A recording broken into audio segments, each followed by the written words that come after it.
Before we begin, a quick and important disclaimer. The information provided in this video is for educational and entertainment purposes only and does not constitute professional legal, financial, or psychological advice. Divorce laws and demographic trends vary significantly by state and individual circumstance.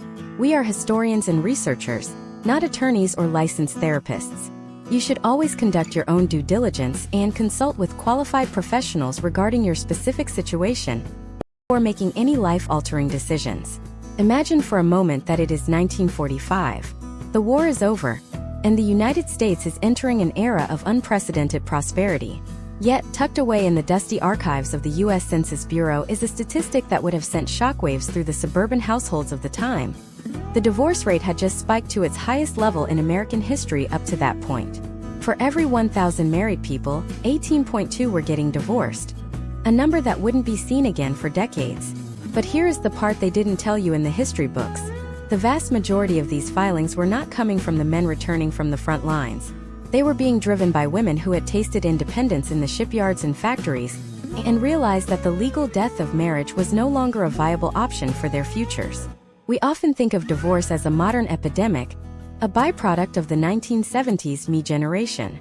But the reality is far more complex, far more calculated, and far more revealing about the American identity than most realize. If you are a woman in the United States today looking at the landscape of modern relationships, you are standing on the shoulders of centuries of demographic shifts that have dictated your rights, your wealth, and your autonomy. Why did the 7-year itch become a documented statistical phenomenon? Why did the divorce rate plummet during the Great Depression, only to explode the moment the economy recovered? Most importantly, why does understanding these historical patterns provide you with a strategic roadmap for navigating the complexities of modern partnership? Today, we are launching part 1 of a 10-part deep dive masterclass into the demographics of divorce for women in U.S. history. We aren't just looking at dates and names, we are analyzing the raw data of the American soul. By the end of this series, you will understand the hidden economic levers that make or break a household, the legal evolutions from fault to no fault that shifted the power balance of the 20th century, and the demographic markers that predict marital stability in the 21st century. This is about more than just history. It is about the tools you need to understand the social structures surrounding you today. To understand where we are, we have to look at the era of scarcity. In the early 19th century, divorce was not just a social taboo. It was a demographic impossibility for most women. Under the legal doctrine of coverture, a woman's legal identity was merged into her husband's. She could not own property, keep her own wages, or sign contracts. Statistically, divorce was an outlier, reserved for the wealthy elite who could petition state legislatures for a private bill. When we look at the data from 1860, the divorce rate was practically negligible, roughly 0.3 per 1,000 people. But this wasn't because marriages were happier. It was because the economic cost of exit was total. For a woman in 1860, divorce often meant literal destitution. As we moved into the late 19th century, we see the first major demographic shift. The rise of the industrial city changed everything. When families moved from the farm to the urban center, the rigid social controls of the small-town church began to evaporate. Between 1870 and 1900, the number of divorces in the United States increased by 150%. This is a massive statistical jump that historians attribute to the urban effect. In an urban environment, a woman had the potential, however slim, to find work outside the home. This marginal increase in economic opportunity directly correlated with an increase in divorce filings.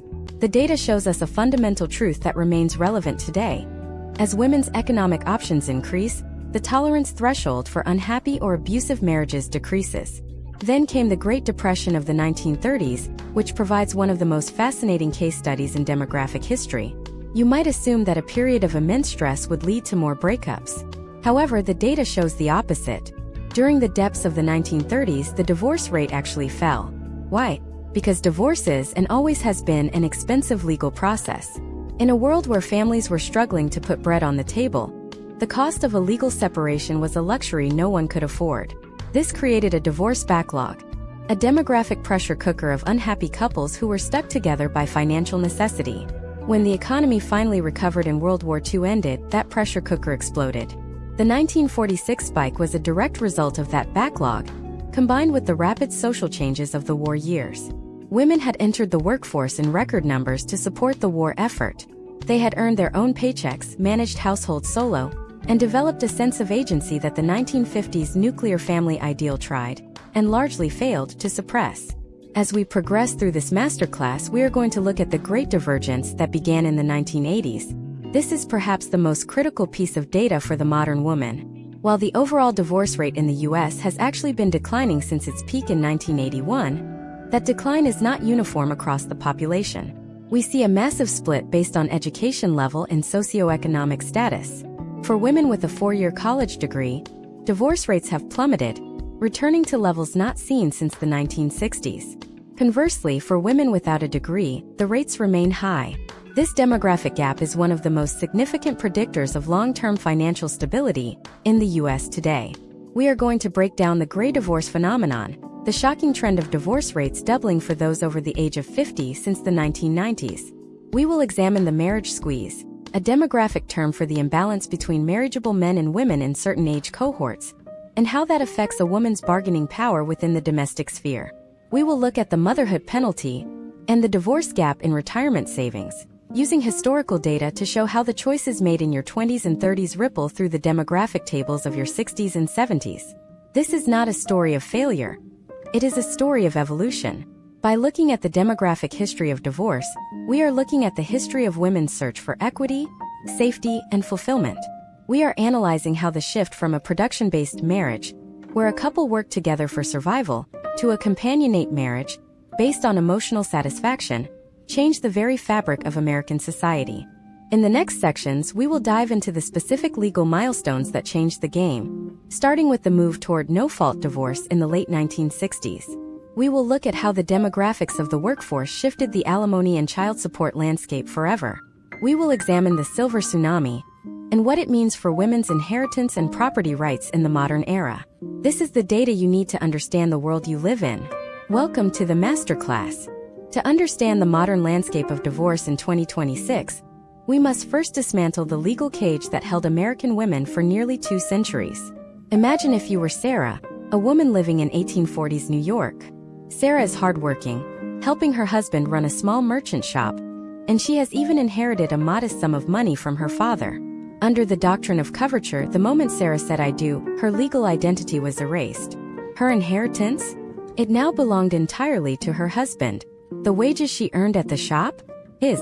Even the clothes on her back were technically his property. If Sarah wanted to leave an abusive or unfaithful marriage, she faced a demographic dead end. This is the baseline of American history, a system where marriage was a transfer of ownership. In 1840, divorce was so rare it didn't even merit a line on most statistical charts. But the pressure was building.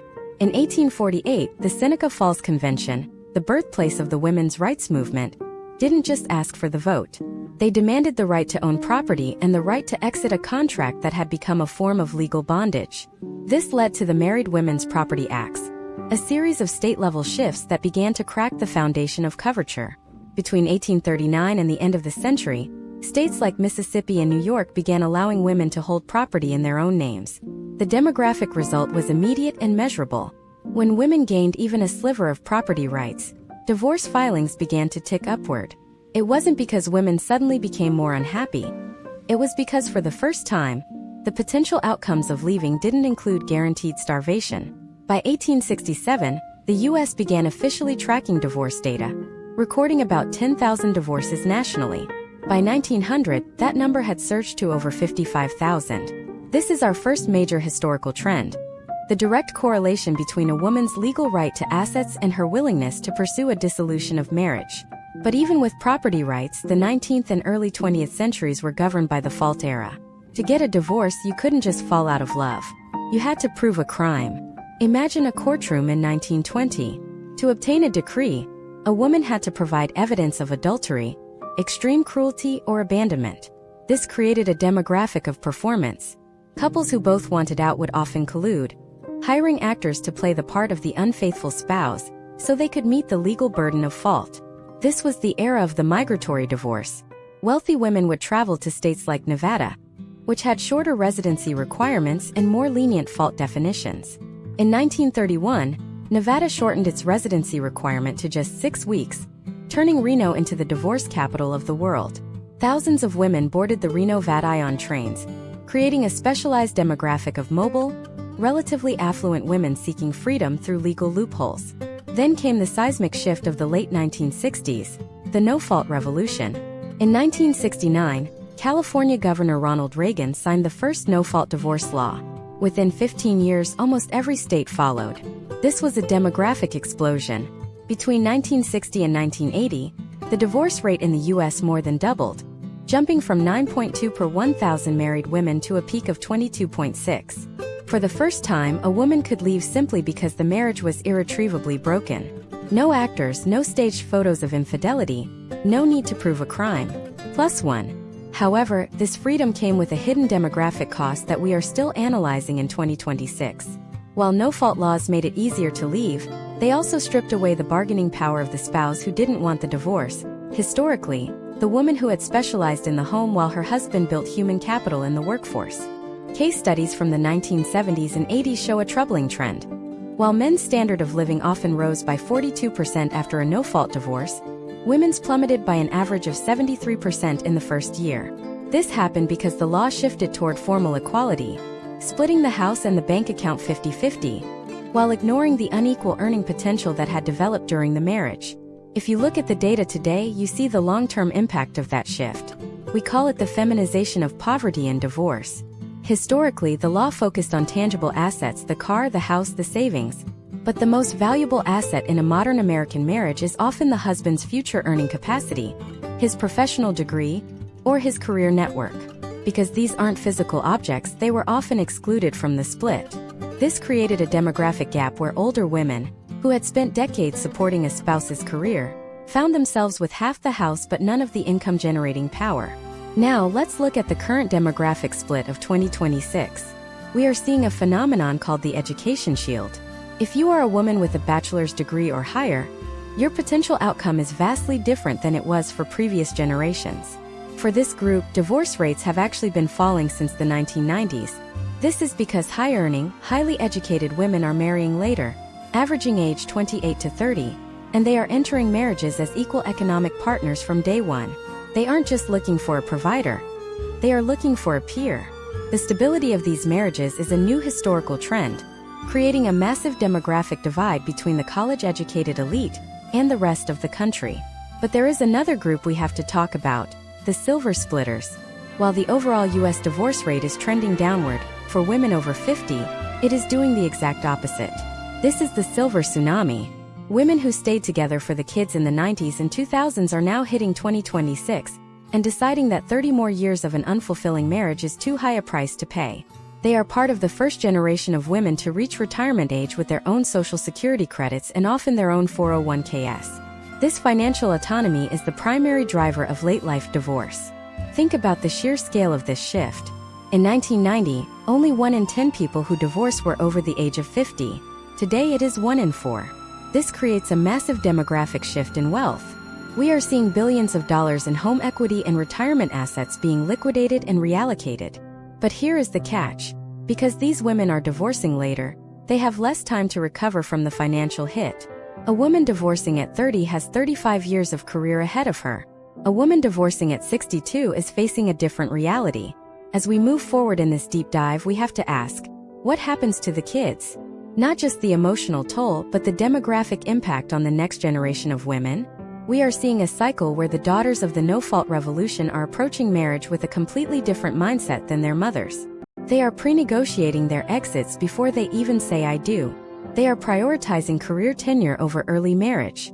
The data shows that for every year a woman delays marriage in her 20s, her risk of divorce drops by roughly 11%. But there is a darker side to these statistics that we cannot ignore. While legal barriers have fallen, economic barriers have been replaced by a complex web of tax implications and insurance gaps. If you are a woman in 2026 considering this path, the historical trends show that the legal paperwork is the easy part. The real challenge is navigating the demographic reality of the post-divorce dip. Why does the government seem to favor the married filing jointly status in a way that penalizes the newly single woman? Why did the 2017 Tax Cuts and Jobs Act fundamentally change the demographic of alimony, making it non-deductible for the payer and tax-free for the recipient? And how did that shift the power dynamic at the negotiating table? We are about to open a loop that most people ignore until it is too late. The hidden cost of the clean break. In Part 3, we are going into the trenches of the 1980s alimony wars and how those battles created the specific financial traps that women are still falling into today. We will look at why the house, the very thing most women fight for in a divorce, can actually be the biggest demographic anchor dragging down your future wealth. Do you know the difference between an asset and a liability when the tax man comes calling? You're about to find out. To understand why the family home is often the most dangerous asset in a divorce settlement, we have to look back at the radical shift in tax law that occurred in 2017 and how its ripples are reaching a breaking point in 2026. For decades, the demographic trend for women in U.S. divorce cases was to fight tooth and nail for the primary residence. It was seen as the ultimate symbol of stability, especially when children were involved. But in the modern economic landscape, what looks like an asset on a balance sheet can quickly transform into a high-interest liability that drains a woman's future net worth. Imagine if you are Jennifer, a woman in her late 40s living in a high-growth suburb of Austin, Texas. In her 2026 divorce settlement, the equity in the family home is valued at $500,000. Her husband, who spent the last 20 years building a career in software engineering, agrees to let her keep the house in exchange for him keeping his $500,000 401k and brokerage accounts. On paper, this looks like a perfect 50-50 split. Both parties walk away with $500,000 in value. However, the demographic data tells a much darker story for Jennifer over the next 10 years. Jennifer now owns a $500,000 asset that requires $15,000 a year in property taxes, $4,000 in insurance, and a constant stream of maintenance costs. To keep the house, she has likely sacrificed her share of the liquid, income-producing assets. 10 years down the line, when she decides to downsize, she will face a significant capital gains tax hit, because she is now filing as a single person, which lowers her exclusion threshold compared to a married couple. Meanwhile, her ex-husband's $500,000 in the stock market has potentially doubled through compound interest without him ever having to pick up a paintbrush or pay a property tax bill. This historical trend, where women prioritize the emotional security of the home over the financial utility of liquid assets, is one of the primary drivers of the wealth gap in post-divorce demographics. Step by step, we have to analyze how the Tax Cuts and Jobs Act of 2017 flipped the script on alimony, or what is now legally referred to in many states as spousal maintenance. Before 2019, if a higher-earning spouse paid alimony, they could deduct it from their taxes, and the recipient would pay taxes on it. This sounds like a minor detail, but it created a massive demographic incentive for higher earners to pay more. It effectively moved money from a high tax bracket to a lower one, leaving more total cash on the table for the family. After the 2017 law took effect, the deduction vanished. Now, the person paying alimony does so with after-tax dollars. For the woman receiving that support, it is tax-free, which sounds like a win. But look at the case studies from the last 7 years. Because the payer no longer gets a tax break, they are fighting harder to pay less. The total amount of spousal support being awarded in U.S. courts has seen a downward demographic shift. In 2026, we are seeing the long-term results of this. Women are receiving smaller monthly payments because the tax subsidy that once greased the wheels of these negotiations is gone. This brings us to the concept of human capital and how it is ignored in the demographics of American divorce. In the 1980s, a landmark case in New York, O'Brien v. O'Brien, attempted to address this. The husband had obtained a medical license while his wife worked to support him. When they divorced, the court ruled that the medical license itself was a marital asset with a specific dollar value, because it represented increased future earning capacity. For a brief moment, it looked like the legal system would account for the years a woman spent as the primary domestic engine. However, over the subsequent decades, most states have moved away from this. Today, if you spend 15 years out of the workforce to raise children and support a spouse's climb to the C-suite, the law generally does not view that spouse's $400,000 a year salary as a joint asset. You might get a few years of rehabilitative alimony, but the demographic reality is that the higher earner keeps their most valuable asset, their ability to generate wealth. The woman, meanwhile, re-enters the workforce at a massive disadvantage. This is known in sociological data as the mommy track penalty, and in divorce it becomes a permanent financial scar. By the year 2026, the rise of the gig economy and remote work has added another layer of complexity to these demographics. We are seeing a new trend where women are often the primary earners in a marriage, but still shoulder the majority of the domestic labor. In these cases, the demographic data shows a surprising resistance to men seeking alimony. Even as roles reverse, the cultural and legal inertia often leaves women in a position where they are providing for an ex-spouse who may have undercontributed to the household's long-term financial health. Let's look at the step-by-step impact of the Qualified Domestic Relations Order, or QDRO. This is a technical tool that many women overlook during the stress of a split. It is the legal mechanism required to split a retirement account without triggering massive penalties and taxes. Historically, thousands of women have lost significant portions of their settlements because they didn't realize that a standard divorce decree isn't enough to move money from a 401k. By 2026, with the complexity of modern investment vehicles, failing to execute a QDRO correctly can result in a woman losing 20 to 30% of her intended settlement to the IRS instantly. We must also examine the demographic shifts in child support. There is a common misconception that child support is a windfall. In reality, the U.S. Department of Agriculture's data shows that the cost of raising a child in a middle-class household has skyrocketed, far outpacing the standard child support guidelines used by most states. This creates a demographic trap where the custodial parent, statistically more likely to be the one, ends up subsidizing the gap between the court-ordered support and the actual cost of living. In cities like San Francisco, Seattle, or New York, the current 2026 cost of childcare alone can often consume the entire child support payment, leaving zero for housing, food, or medical expenses. The cumulative effect of these factors creates what sociologists call the divorce shadow. It is the long-term statistical reality that a woman's financial trajectory is significantly more sensitive to divorce than a man's. But there is a way to use this data to your advantage. Understanding that the house is a liability and the 401k is a growth engine is the first step. Understanding that alimony is a shrinking resource in human capital is the only true security is the second. As we conclude this deep dive into the financial demographics of the late 20th and early 21st centuries, we have to look at the next emerging crisis. There is a specific type of asset that is becoming the new frontline in 2026 divorce battles. It isn't a house and it isn't a bank account. It is something invisible, highly volatile, and often hidden in plain sight. Many women are walking away from settlements thinking they got half of everything, only to realize years later that their ex-husband was holding onto a digital fortune that didn't exist on any traditional disclosure form. In Part 4, we are going to look at the rise of hidden assets in the digital divide. We will explore how cryptocurrency, offshore digital accounts, and even high-value digital intellectual property have created a new demographic of the undersettled woman. How do you find what you can't see? And what happens when the legal system is 10 years behind the technology used to hide the money? The answers will change the way you look at your own household finances. To understand the hidden digital landscape of 2026, we have to recognize that the demographic of the evasive spouse has undergone a technological evolution. Historically, hiding assets meant offshore bank accounts in the Cayman Islands or literal cash stuffed into floorboards. But today, the most common way to obscure marital wealth is through a decentralized ledger that many legal professionals still struggle to define. This is the era of the invisible wallet, and for a woman going through a divorce in the United States today, being unaware of these digital fingerprints can result in a settlement that is equitable in name only. Imagine if you are Maria, a woman in her 50s living in a quiet suburb of Virginia.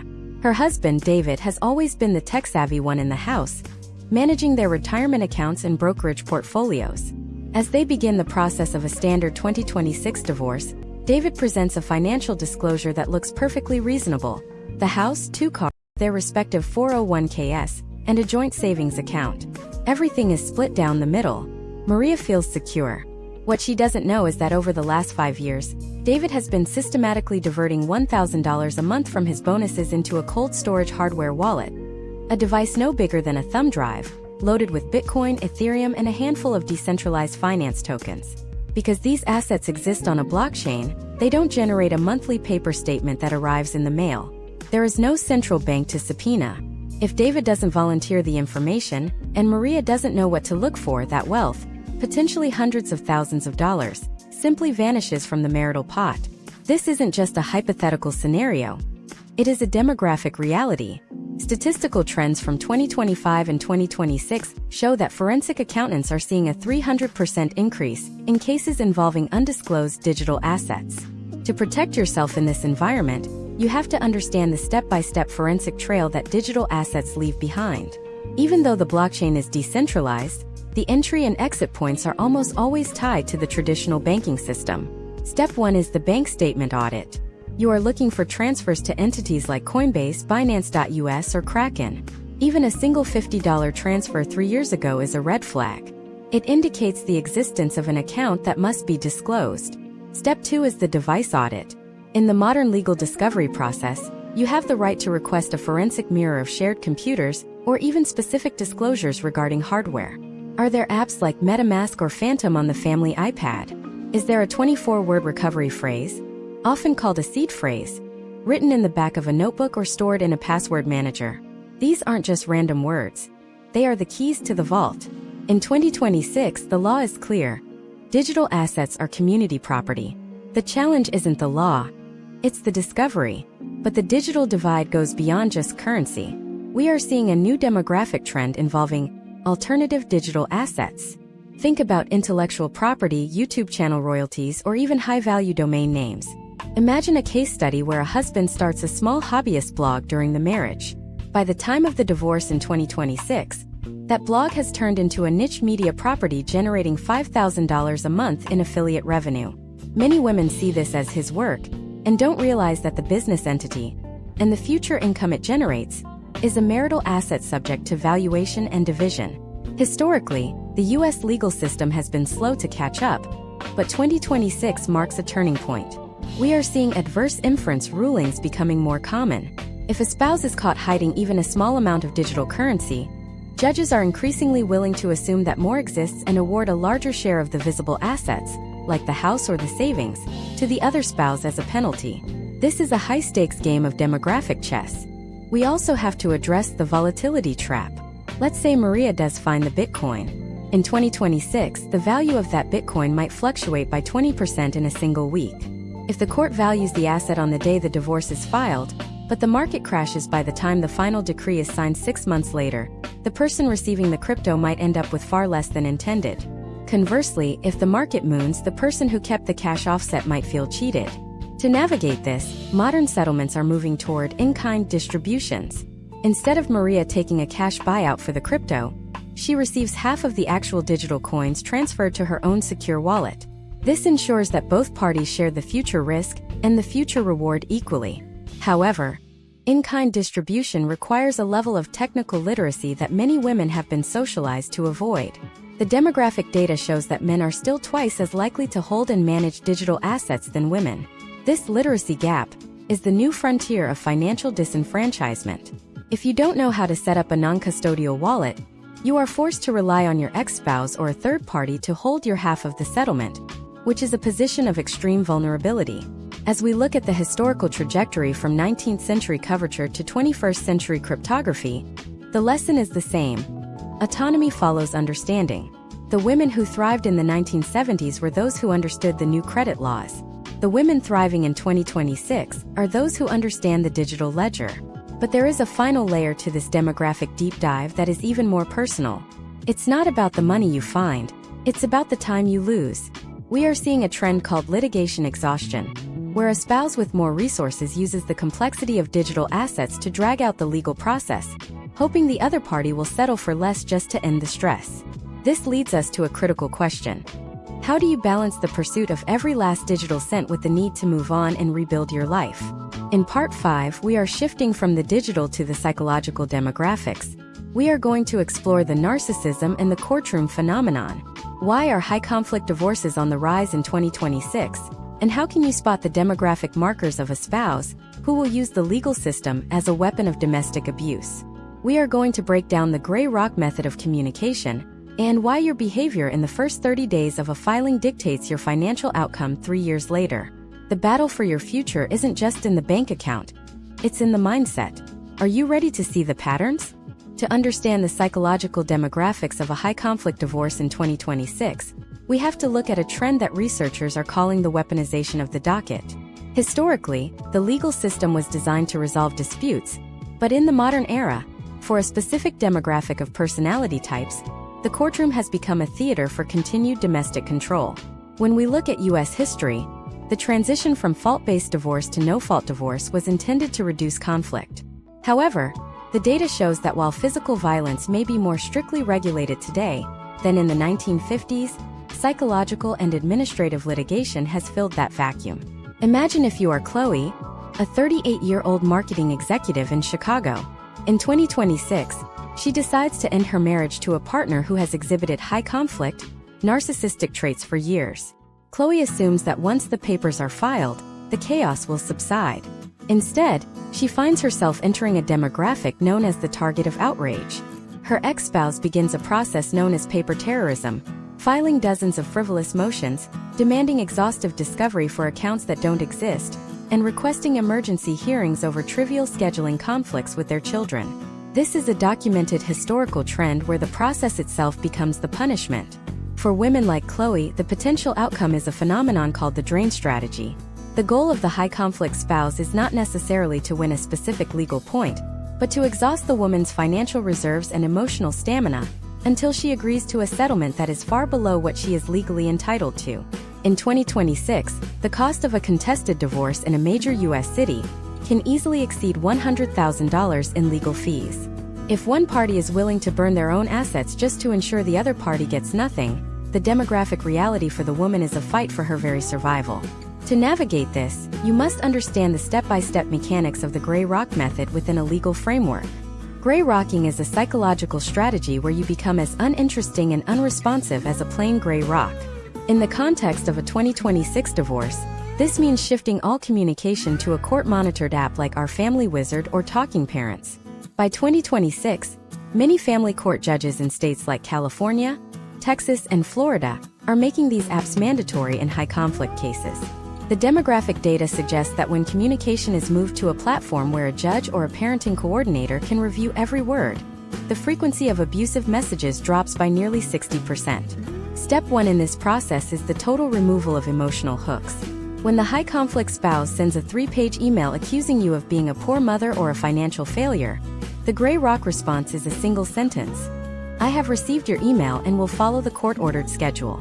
No defense, no explanation, no counter-accusation. Why is this a demographic necessity? Because in 2026, your digital footprint is your primary witness. Every reactive text message you send in a moment of anger can be screenshotted, printed, and presented to a judge as evidence of your supposed instability. The woman who maintains a factual, boring, and professional tone throughout the litigation is statistically more likely to be viewed as the stable primary caregiver by the court. We must also examine the demographic shift in how courts view parental alienation versus protective parenting. In the 1990s and early 2000s, there was a historical trend where women who raised concerns about a father's behavior were often accused of alienating the children. By 2026, the legal pendulum is swinging toward a more nuanced understanding of post-separation abuse. However, the data still shows a significant risk. Women who lose their composure in the courtroom are often penalized more harshly than men who exhibit the same behavior. This is the double standard of decorum. To combat this, women are increasingly utilizing litigation consultants and specialized divorce coaches who focus not on the law, but on the demographic performance required to win in a biased system. Let's look at the case study of the 2026 vocational evaluation. In many high-conflict divorces where the woman has been a stay-at-home parent or worked part-time, the higher-earning spouse will request a vocational evaluation. This is a step-by-step assessment by a third-party expert to determine what the woman could earn if she worked full-time. The goal is often to impute income to her, thereby reducing the amount of alimony the husband has to pay. Historically, these evaluations were straightforward. But in the 2026 economy, filled with remote work and AI-driven job displacement, these evaluations are becoming a new battleground. A woman who hasn't worked in 10 years might be told she can immediately earn $75,000 a year in a field that has since been automated. This demographic trap requires women to have their own counter-experts, ready to present the reality of the 2026 labor market. There is also the phenomenon of the nesting demographic. To minimize the psychological impact on children, some couples in 2026 are trying bird's nest parenting, where the children stay in the family home and the parents rotate in and out. While this sounds ideal in theory, the historical data on nesting is mixed. For women, it often results in a continued lack of privacy and a blurred boundary that the high-conflict spouse can exploit. In 2026, we are seeing a shift away from nesting and toward parallel parenting. Unlike co-parenting, which requires high levels of communication and cooperation, parallel parenting allows each parent to operate independently in their own home with minimal contact. This demographic shift is proving to be a lifesaver for women escaping high-conflict relationships, as it effectively ends the high-conflict spouse's ability to micromanage the woman's daily life. Furthermore, we must address the rise of the divorce doula and the private investigator in 2026. Because the stakes are so high, a new demographic of support professionals has emerged. Private investigators are no longer just looking for infidelity. They are digital forensics experts looking for the hidden crypto wallets we discussed in Part 4. Divorce doulas are providing the emotional regulation training needed to survive a 3-day deposition without breaking. These aren't just luxuries. In a high-stakes U.S. divorce, they are becoming essential components of a successful litigation team. As we look at the history of these psychological battles, we see a clear pattern. The legal system moves slowly, but the demographic of women is moving fast. They are becoming more informed, more strategic, and less willing to be intimidated by the threat of a long court battle. But there is one final psychological hurdle that often stops a woman in her tracks, even when she has the best lawyers and the best data. It's a feeling that has been culturally ingrained for generations, a demographic weight that keeps women in unhappy marriages far longer than they should stay. It's the fear of the social fall. In Part 6, we are going to dive into the demographics of the social circle. What happens to your friendships, your community standing, and your family reputation when you file for divorce in 2026. We will explore the split friendship phenomenon and why your inner circle will shrink by 50% within the first year. Most importantly, we will look at how to build a new guard of supporters who aren't loyal to the marriage, but to you. Are you ready to see who stays and who goes? The data might surprise you. To understand the demographics of the social circle in 2026, we have to look at the harsh statistical reality of social attrition. When a woman in the United States files for divorce, she isn't just ending a legal contract with one person. She is inadvertently triggering a massive audit of her entire community. Historical trends suggest that within 2 years of a divorce decree, the average woman loses approximately 50 to 75% of her pre-divorce social network. This isn't just about losing touch. It is a structural demographic shift that researchers call the social pruning effect. Imagine if you are Emily, a 42-year-old nurse practitioner in a tight-knit suburb of Atlanta. For 15 years, her social life has been built on the foundation of couplehood. There are the Friday night dinners with the same 3 couples, the group chats about neighborhood events, and the shared family vacations. When Emily announces her separation in 2026, she expects her friends to rally around her. Instead, she experiences the silent partition. One couple stops inviting her because they don't want to choose sides. Another couple creates a new group chat that doesn't include her because they feel awkward talking about their happy marriages in front of a divorcee. A third friend, someone Emily considered a sister, slowly fades away because Emily's divorce has forced that friend to look too closely at the cracks in her own marriage. This is a case study in social contagion. In many American social circles, divorce is viewed almost like a demographic virus. When one couple in a group splits, the statistical likelihood of another couple in that same group divorcing increases by nearly 75%. This phenomenon leads to a defensive social posture, where the remaining couples instinctively distance themselves from the divorcee to protect the perceived stability of their own unions.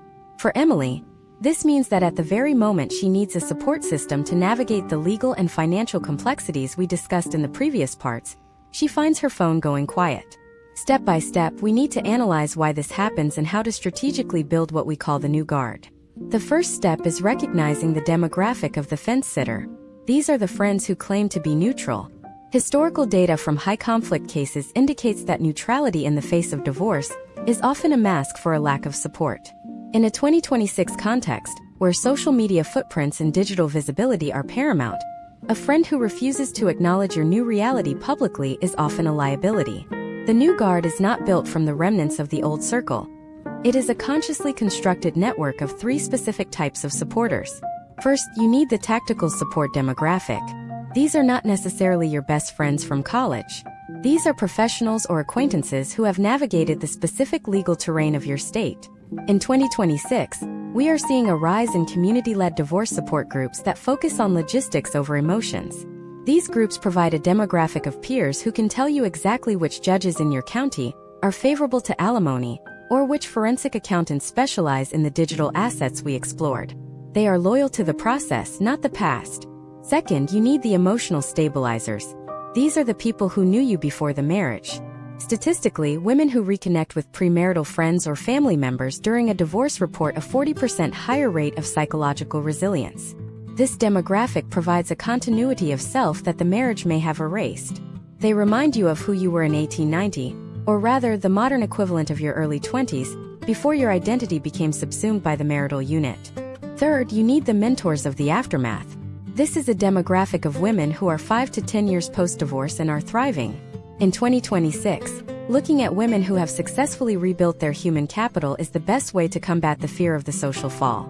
These mentors serve as a living case study that the potential outcome of a divorce is not a permanent state of loss, but a demographic transition into a different, often more autonomous, social class. We must also address the demographic impact of the digital social circle. In 2026, your reputation is managed on platforms like LinkedIn, Instagram, and neighborhood apps like Nextdoor. A major historical trend in modern divorce is the use of social smearing. High-conflict spouses often use these platforms to preemptively frame the narrative of the split. For a professional woman, this can have direct economic consequences. If a spouse begins posting veiled accusations or distorted stories, it doesn't just hurt Emily's feelings. It can affect her standing in her professional community. This is why the new guard must include a digital strategy. A circle of people who will report harassing posts, provide positive professional endorsements, and help maintain a clean digital demographic. Furthermore, we must look at the shifting demographics of the American family unit. The historical ideal of the nuclear family has been declining for decades, and in 2026, the rise of the chosen family is a significant trend for divorced women. We are seeing a 20% increase in communal living arrangements among divorced women, often referred to as mompotting. This is where two or more divorced mothers pool their resources, share a large home, and split the costs of childcare and utilities. This is a direct demographic response to the financial hit of the post-divorce dip. It creates a new type of social circle that is built on mutual utility and shared experience, effectively neutralizing the isolation that the suburban social circle often imposes. Let's look at the step-by-step reality of the holiday demographic. For most women, the first year of holidays after a filing is the most difficult period for social standing. The data shows that this is when the sense of loss is most acute, because traditional social rituals are tied to the marital structure. In 2026, proactive women are creating new rituals that bypass the old social circle entirely. Whether it is a travel demographic of single-parent cruises or localized friendsgivings, the goal is to prevent the high-conflict spouse from owning the calendar. By controlling the social schedule, you are asserting demographic dominance over your own time. An asset that is often overlooked in legal settlements but is vital for long-term recovery. The history of women's social circles in the U.S. is a history of adaptation. In the 19th century, a divorced woman was a pariah, often forced to move to a different town to start over. In the 1970s, she was a pioneer, often the only one in her group. In 2026, she is part of a massive demographic of nearly 15 million divorced women in the labor force. The power of this group is in its size. When you stop looking for approval from the circle that rejected you and start looking at the demographic of women who are in the same boat, the social fall stops being a cliff and starts being a staircase to a new community. But as you build this new guard and secure your social standing, a new challenge emerges. It's a challenge that lives in the physical world, not just the social one. It's the question of the physical footprint of your life. We've talked about the house as a financial liability, but what about the physical logistics of moving, the demographics of the new neighborhood, and the reality of securing a new residence when your credit score may have been impacted by the split? In Part 7, we are going to dive into the demographics of the move. We will look at the geography of divorce in 2026. Why are certain zip codes becoming magnets for newly single women? How do you navigate the rental market when you've been a homeowner for 20 years? Most importantly, we will look at the security demographic, how to ensure your new physical space is truly yours, both legally and practically. You've secured your social circle. Now it's time to secure your ground. Are you ready to find your new coordinates? To understand the geography of divorce in 2026, we have to look at the physical redistribution of wealth and people across the American landscape. Historically, the family home was the fixed point of the marital universe. In the 1950s, a divorced woman often found herself socially and physically displaced, moving back in with parents or into small apartments in less desirable parts of town. But in 2026, we are witnessing a massive demographic pivot. Single women are now outbuying single men in the housing market by a ratio of nearly 2-to-1. This isn't just a trend. It is a structural shift in who owns the American suburban and urban footprint. Imagine if you are Sarah, a woman in her late 30s living in a high-cost area like Seattle. In her 2026 divorce settlement, the decision to sell the family home wasn't just about liquidating an asset. It was about finding her new coordinates. For Sarah, the traditional suburbs that once felt safe now feel like a museum of her old life. Instead, she is drawn to specific zip codes that are becoming magnets for newly single women. These are not the dense urban centers of the past, but what demographers call secondary hubs. Places like Boise, Idaho, Research Triangle, North Carolina, or the revitalized districts of Columbus, Ohio. These areas offer a specific demographic profile: high walkability, robust healthcare systems, and, most importantly, a growing community of independent female homeowners. This leads us to the case study of the credit reset. One of the most immediate hurdles Sarah faces is her credit footprint. In 2026, even though getting a divorce doesn't directly lower your credit score, the administrative fallout often does. Joint accounts that were closed improperly, shared credit cards that weren't paid off by a spiteful ex-spouse, or the sudden drop in your credit utilization ratio can make renting a new apartment or securing a new mortgage a nightmare.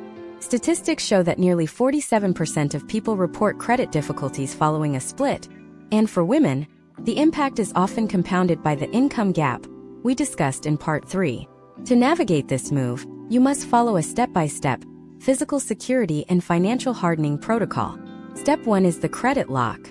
Before the move is even finalized, you must freeze your credit with all three major bureaus: Experian, Equifax, and TransUnion. In 2026, with the rise of digital identity theft, a high-conflict spouse can easily open a ghost account in your name, saddling you with debt before you've even unpacked your first box. By locking your credit, you ensure that no new lines can be opened without your explicit, multi-factor authorization. Step 2 is the security demographic audit. In 2026, home security has moved beyond simple deadbolts and loud sirens into the era of AI-driven detection. For a woman moving into a new home alone, the historical trend is to feel vulnerable.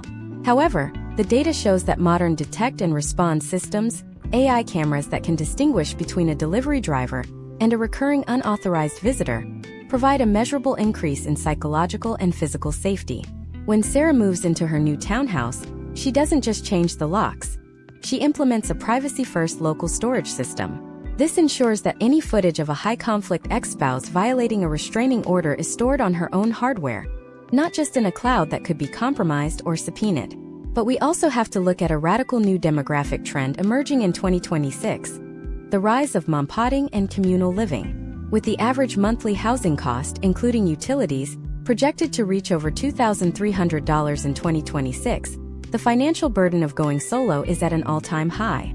In response, we are seeing a 20% increase in divorced women pooling their resources to buy large, multi-unit properties or shared homes. This isn't just about saving money. It's about creating a built-in security demographic. By living in a mompod, women like Sarah are creating a collective household that shares the costs of childcare, maintenance, and home security, effectively neutralizing the economic post-divorce dip. Historically, the gray divorce demographic, women over 50, faced the toughest geographical challenges. They were often forced to downsize into rental communities where they felt isolated. In 2026, however, we see the growth of continuing care retirement communities that are specifically marketing to the single, divorced woman. These communities offer independent living tiers that allow for autonomy, while providing a social safety net that the traditional suburban street lacks. As the first baby boomers turn 80 in 2026, these communities are becoming the new hubs for female-led wealth and social activity. We also have to address the geography of legal advantage. Did you know that your physical coordinates can dictate your financial future? In 2026, states like Oklahoma and Nevada continue to have some of the highest refined divorce rates, while states like Wisconsin and New Jersey have the lowest. This isn't just a cultural difference, it's a legal one. The residency requirement is a demographic tool. If you move across state lines before filing, You might accidentally move into a community property state when you were hoping for equitable distribution. This is why the first box you pack should contain a map of the legal landscape, not just your kitchen supplies. As we look at the relocation data, a clear pattern emerges. The women who thrive are the ones who view their move not as a retreat, but as a strategic redeployment. They are choosing zip codes based on human capital opportunities, proximity to new industries, educational institutions, and female-focused networking hubs. They are no longer letting the location of the marital home dictate their future. They are creating their own geographical identity. But as you settle into your new home, secured by AI and surrounded by your new guard, a deeper question begins to surface. It's the question that everyone asks but no one wants to answer honestly. It's about the hidden clock of the legal system. How long does this demographic transition actually take? Why do some divorces in 2026 wrap up in 6 months while others drag on for 6 years? What is the burn rate of your legal fees versus your emotional recovery? In Part 8, we are going to look at the demographics of time. We will explore the litigation life cycle and the recovery plateau. We will look at why 2026 is seeing a surge in collaborative divorce and mediation-first strategies that bypass the courtroom entirely. Is it possible to speed-run a divorce without losing your shirt? The data on time management during a split is the secret weapon you didn't know you needed. Are you ready to take back your clock? To understand how to take back your clock in 2026, we must analyze the demographic shift in the litigation lifecycle. Historically, the American divorce was a marathon of attrition. In the 1980s and 90s, the standard approach was the adversarial model. 2 lawyers, 2 discovery processes, and a multi-year wait for a trial date. But the data from the last decade reveals a massive pivot toward what we call the efficiency era.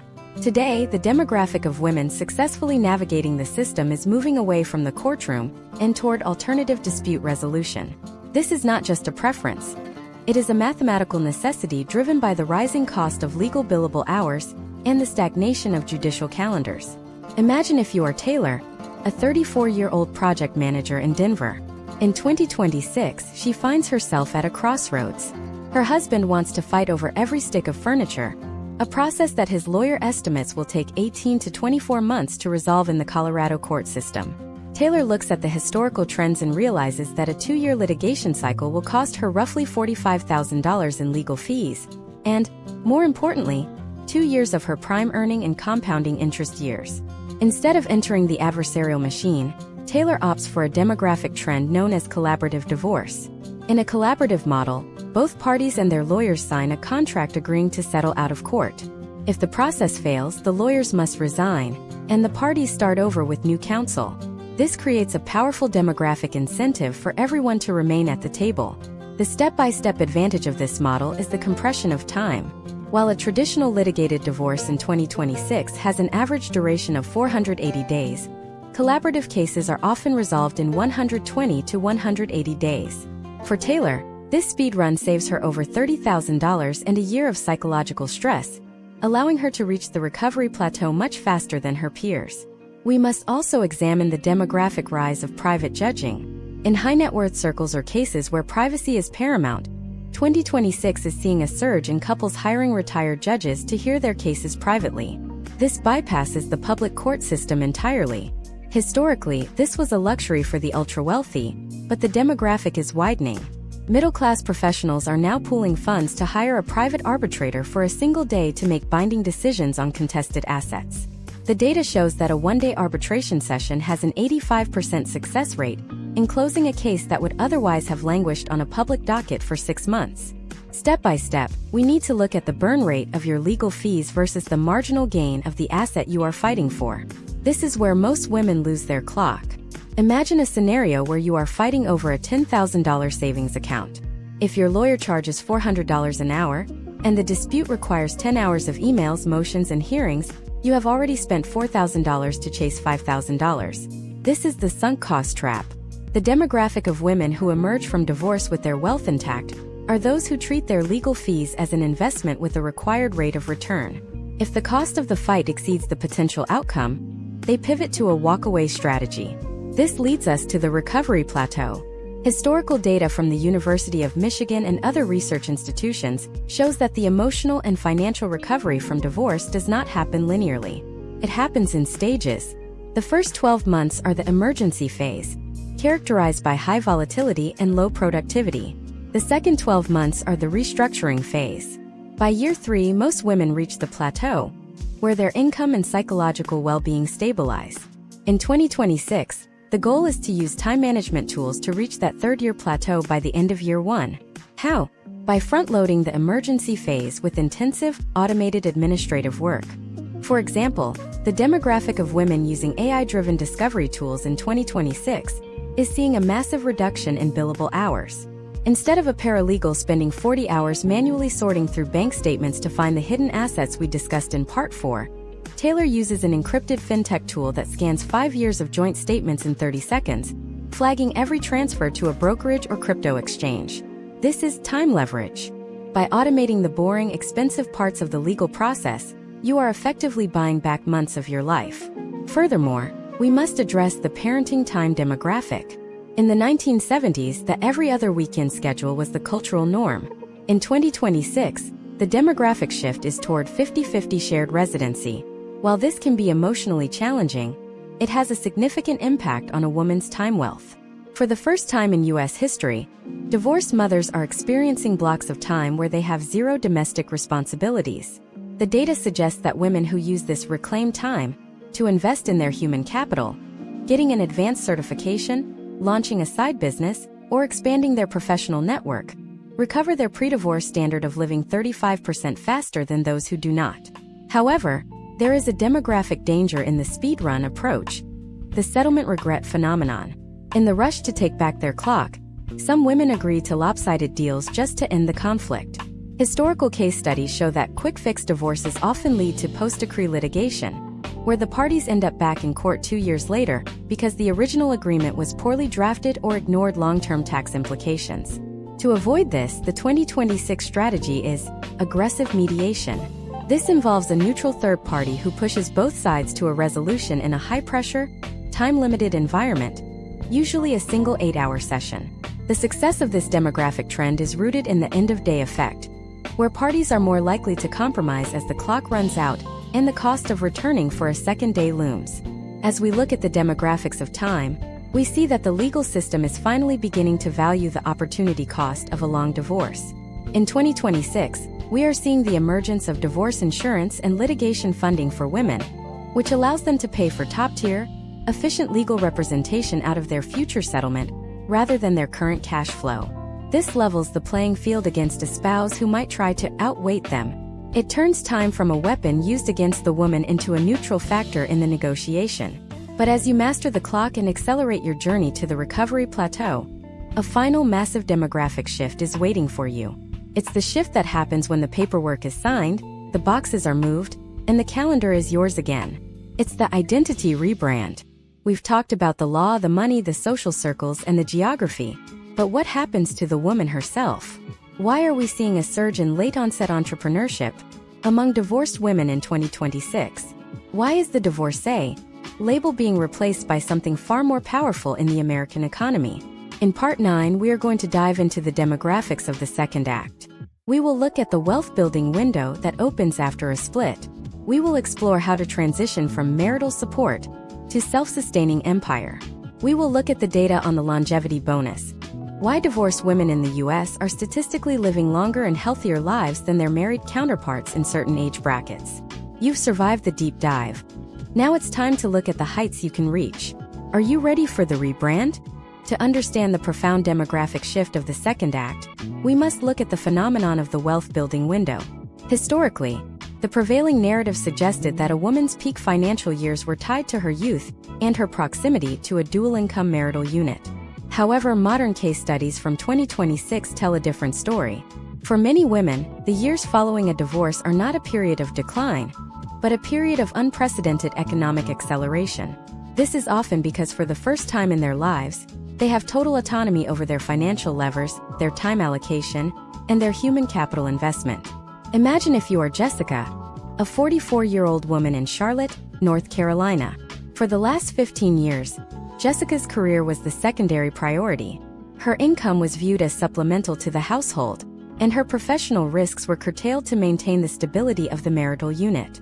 After her divorce is finalized in early 2026, Jessica enters the second act demographic.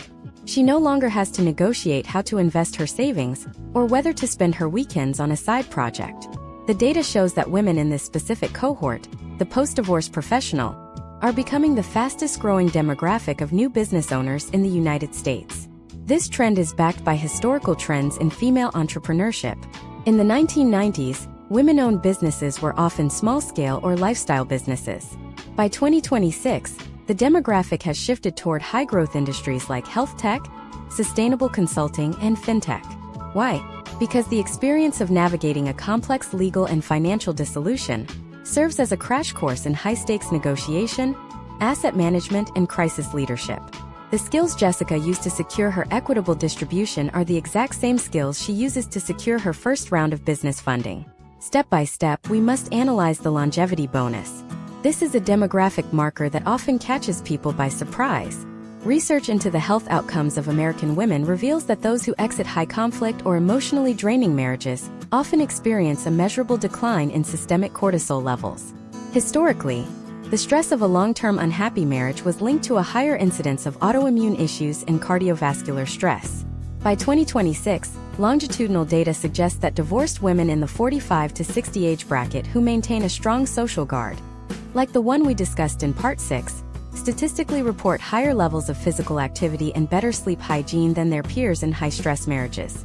The rebrand is not just psychological, it is biological. When a woman like Jessica takes back her clock, she often reinvests that time into preventative health and wellness. This creates a demographic of vibrant, high-earning women who are redefining what it means to be middle-aged in America. They are not fading into the background. They are becoming the primary consumers and leaders in the 2026 economy. But the rebrand also involves a total overhaul of the investment mindset. Historically, married women were more likely to be conservative with their investments, often deferring to a spouse's risk tolerance. In 2026, we see the rise of the independent female investor demographic. Case studies show that post-divorce women are more likely to seek out financial education and build diversified portfolios that include not just traditional stocks and bonds, but the digital assets and alternative investments we analyzed in the earlier parts of this masterclass. They are building what we call a self-sustaining empire. This empire is built on the foundation of the education shield. If you remember Part 2, we discussed how education level dictates divorce outcomes. In the second act, education becomes the primary engine of wealth. In 2026, we are seeing a record number of divorced women returning to graduate school or obtaining specialized technical certifications. This is not just for the sake of learning. It is a calculated demographic move to increase their market value. By adding a high-value certification to her decades of experience, Jessica can pivot from a mid-level marketing role to a fractional CMO position, effectively doubling her hourly rate. We must also look at the demographic impact of the legacy shift. For many women, marriage was the primary vehicle for building a family legacy. After a divorce, the demographic trend shifts toward individual legacy building. This includes the creation of family trusts, the purchase of real estate in the woman's name only, and the establishment of charitable foundations. In 2026, the amount of wealth controlled by single and divorced women in the U.S. is projected to reach over $20 trillion. This is a massive consolidation of economic power that is changing the face of American philanthropy and venture capital. Step by step, how do you execute the identity rebrand? First, you conduct a human capital audit. You look at the skills you gained during the marriage, not just professional skills, but the management, negotiation, and logistics skills required to run a household and navigate a divorce. Second, you leverage your new guard. You use the professional connections and mentors you built in Part 6 to open doors that were previously closed. Third, you implement the wealth-building window strategy. For the first 3 to 5 years after a divorce, you prioritize aggressive saving and investing to offset any loss of marital assets. The potential outcomes of this strategy are documented in 2026 labor statistics. Divorced women who successfully rebrand their identity are 40% more likely to reach the top quintile of earners in their respective fields compared to where they were during the marriage. This is the ultimate counter-narrative to the idea that divorce is a financial end. For the strategic woman, it is an economic beginning. Furthermore, we are seeing a shift in the demographics of homeownership. In 2026, the desire for the large, high-maintenance suburban home is being replaced by a preference for luxury condominiums or high-tech townhomes that require less time for maintenance and offer more opportunities for community engagement. This demographic move allows women to unlock equity from the family home and put it into liquid, growth-oriented investments. It is a transition from being house-poor to being asset-rich. As we look at the historical trajectory, we see that the second act is where the modern American woman truly finds her footing. In the 19th century, her second act was often non-existent.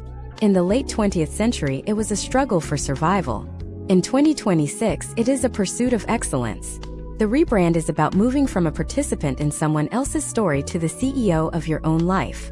You are no longer defined by the exit of a marriage, but by the entrance into a new era of personal and financial sovereignty. But as you stand at the peak of this rebrand, with your empire growing and your health thriving, there is one final piece of the puzzle. It is the piece that ties all 10 parts of this masterclass together. It is the question of how you protect this new life from the risks of the future.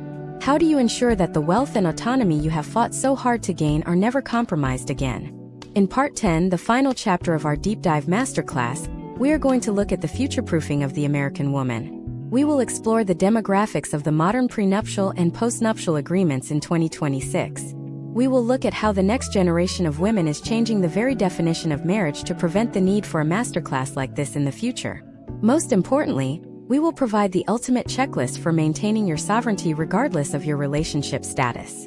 The final part is the most important one of all. Are you ready to secure your future for good? To secure your future in the landscape of 2026, we have to look at the emergence of the sovereign partnership. Historically, marriage in the United States was a contract of merger. In 2026, the demographic trend among high-earning, educated women is a shift toward marriage as a contract of collaboration.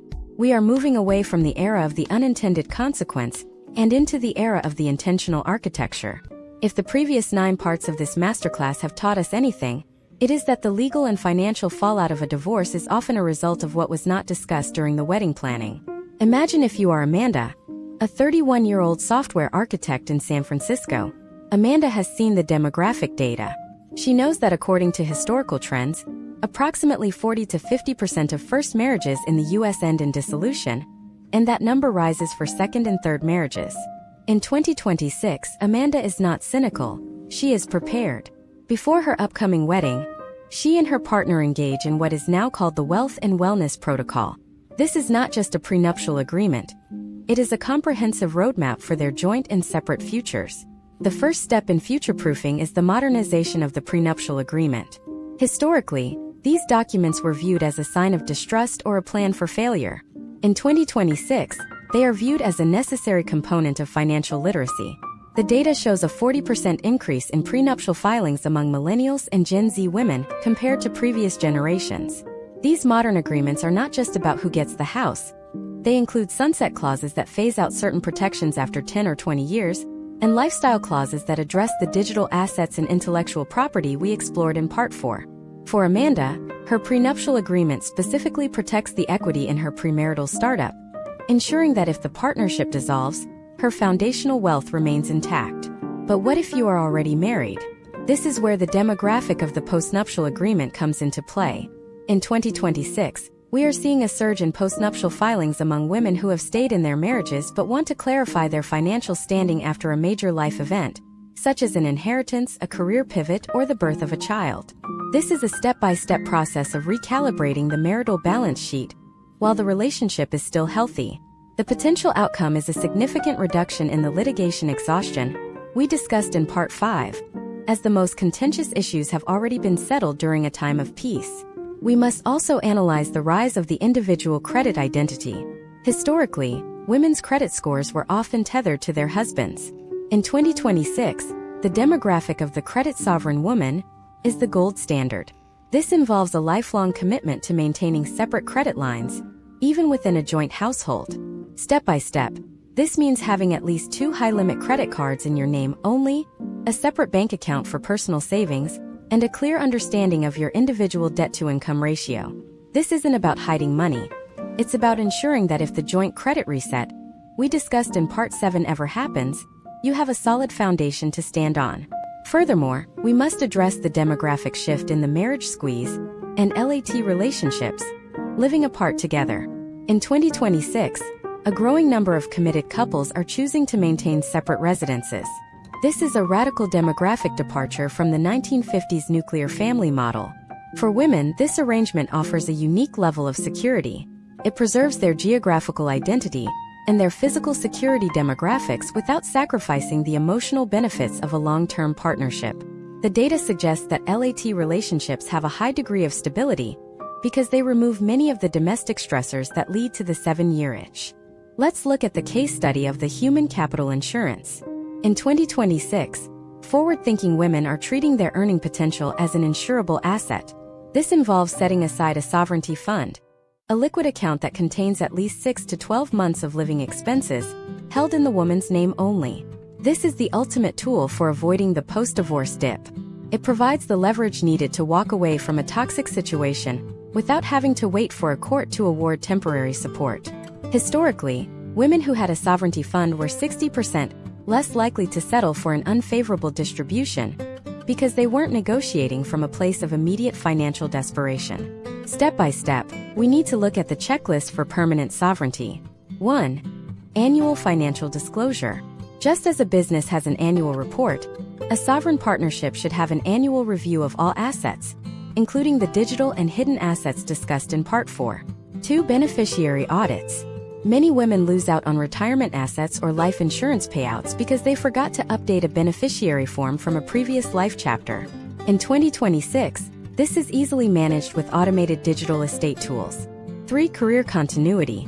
Regardless of the household income, the demographic data proves that maintaining a foot in the labor market, even through consulting or part-time work, is the best protection against the mommy track penalty we analyzed in Part 3. As we conclude this 10-part deep dive masterclass, we see a clear historical arc. We have moved from the era of coverture, where a woman was legally invisible, through the era of fault and the explosion of no-fault divorce, into the digital and psychological complexities of 2026. The recurring theme throughout these centuries is that knowledge is the only true form of protection. The women who have thrived in American history are not those who avoided divorce, but those who understood the demographics and the laws surrounding it. The potential outcome of following this roadmap is not just a successful divorce, it is a successful life. Whether you are currently married, considering a split, or building your empire as a single woman, the data shows that your greatest asset is your autonomy. You have the tools to navigate the silver tsunami, to find the hidden Bitcoin, to rebuild your social guard, and to rebrand your identity for a powerful second act. American history is full of stories of women who were told their value was tied to their marital status. But the demographic data of 2026 tells a different story. It tells the story of the most educated, most wealthy, and most independent generation of women the world has ever seen. You are part of that story. The deep dive is over, but your journey is just beginning. By mastering these demographics, you aren't just helping yourself. You are changing the statistical future for every woman who comes after you. You now have the masterclass. You have the step-by-step details. You have the case studies. The only thing left to do is apply this data to your own life coordinates. Secure your assets, protect your time, and never stop building your human capital. This is the end of Part 10, but the open loop of your future is yours to close. How will you write your next chapter? The data is in your hands. Stay informed, stay sovereign, and stay ahead of the trends. This is the masterclass.